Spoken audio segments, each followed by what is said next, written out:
খোলা দেখা যাচ্ছে। নমস্কার বন্ধুরা, আজ আমি রান্না করব কলমি শাক ভাজা।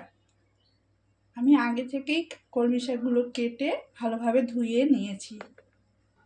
এর জন্য লাগছে একটু রসুন, আমি থেতো করে নিয়েছি রসুন, আর কুচানো পেঁয়াজ আর কাঁচা লঙ্কা, আর লাগছে নুন আর হলুদ। আমি প্রথমে গ্যাসটা অন করে কড়াই সরষের তেল দিয়ে দিয়েছি। তেলটা গরম হয়ে গেলে আমি এর মধ্যে দিয়ে দেবো পেঁয়াজ আর রসুন কোচানো। এরপর এর মধ্যে আমি দিয়ে দিচ্ছি থেতো করা রসুনগুলো। দেওয়ার পর আমি একটু হালকা করে লাল লাল ভেজে নেব। এবার দিয়ে দেবো আগে থেকে চেরা কাঁচা লঙ্কাগুলো। এই রান্নাটা আমি দেখাচ্ছি বন্ধুরা, সেম এরকমভাবেই আমার মা কলমি শাকটা ভাজা করছে, আমি সেইটাই আপনাদের সাথে শেয়ার করছি। এবার দিয়ে দেবো কুচানো পেঁয়াজগুলো, দিয়ে ভালোভাবে একটা খুন্তি দিয়ে নাড়িয়ে দেবো। পেঁয়াজটা হালকা ভাজা হয়ে গেছে, এর মধ্যে আমি দিয়ে দেবো সামান্য নুন, যাতে পেঁয়াজটা তাড়াতাড়ি আরও সুন্দর নরম হয়ে যায়। আর দেবো একটু হলুদ।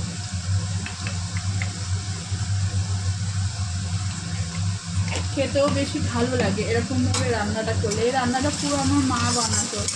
আজ আমার মা নেই, কিন্তু আজ যদি আমার মা দেখতো মায়ের মতো করে আমি রান্নাটা করছি, মা খুব খুশি হতো।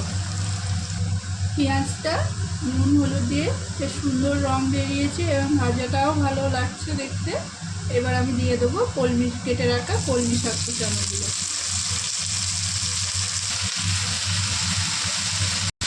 ভালোভাবে একটু খুন্তি দিয়ে নাড়িয়ে নেব।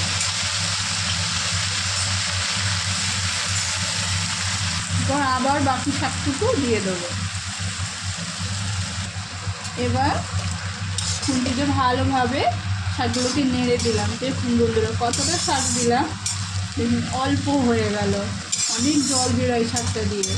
আর আমি এর আগে আপনি দেখেছেন যখন পেঁয়াজ দিয়েছিলাম তেলে, তখন একটু সামান্য হলুদ আর নুন দিয়েছি জাস্ট কালার করার জন্য। আমি আর এতে আর কোনো এক্সট্রা নুন অ্যাড করব না। এটা আমি 10 মিনিটের জন্য একটা পাত্র দিয়ে ঢেকে দেবো, তারপর দেখব কতটা কি হয়েছে। শাক ভাজাটা প্রায় কমপ্লিট। এবার দেখি একটু খুন্তি দিয়ে নেড়ে দেব, আর কিছুক্ষণ পর হয়ে যাবে বন্ধুরা। আমার শাক ভাজাটা কমপ্লিট হয়ে গেছে। এবার এটাকে আমি নামিয়ে ফেলবো।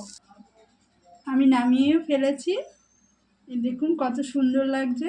আপনারা চাইলে আমার মতো করে এই শাক ভাজাটা বাড়িতে করে দেখতে পারেন। এটা সম্পূর্ণ আমার মায়ের হাতের রান্না, আর আমার মায়ের হাতের রান্নার রেসিপি। আপনাদের কেমন লাগলো কমেন্টে জানাবেন, আর খুব খুব ভালো লাগলে আমার চ্যানেলটাকে সাবস্ক্রাইব করবেন। ভালো থাকবেন, সুস্থ থাকবেন, পাশে থাকবেন, আর আমাকে ভালোবেসে থাকবেন। আর দেখা হচ্ছে আমার পরের রান্নার রেসিপিতে। টাটা।